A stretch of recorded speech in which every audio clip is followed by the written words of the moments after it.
Alright, so we're back here and we have all the necessary putty marks, seams filled up again, and now we're going to go into the very final parts of my sanding procedures. Now this pass here, we're just going to be going back and forth with just the weight of your hand. Okay, so we're going to be going, we're starting to go a little bit into our edges now. And we're starting to feather into what we did before, and also getting rid of the 150 grits when we did that first grind. So in perspective, all this is starting to even out now, and now we're looking for to make this look consistent, and so when the stain hits it, it's all going to be consistent as well. So again, I'm just going to start back here, work my way into my passes, and then just start my flow. As I said, on my first pass here, it's going to be my hand pressure down. Now, as I'm doing this, I'm also taking this, and as I'm going, I'm kind of rocking a little bit of pressure to this side. I'm never lifting at all.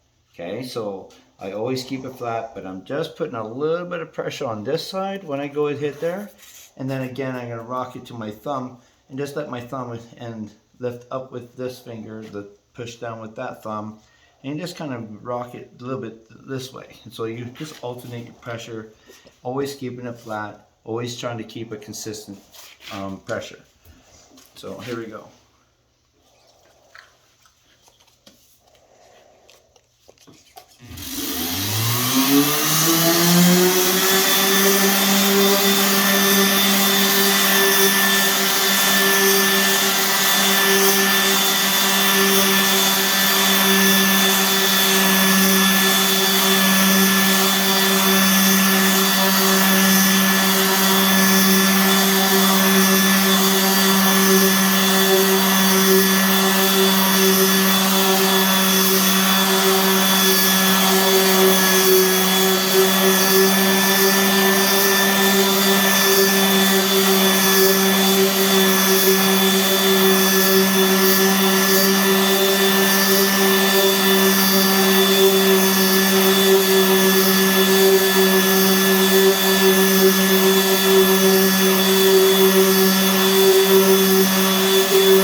Alright, so the next time that you see me, we'll be doing the very last final pass, which is just the weight of the center, and that's it.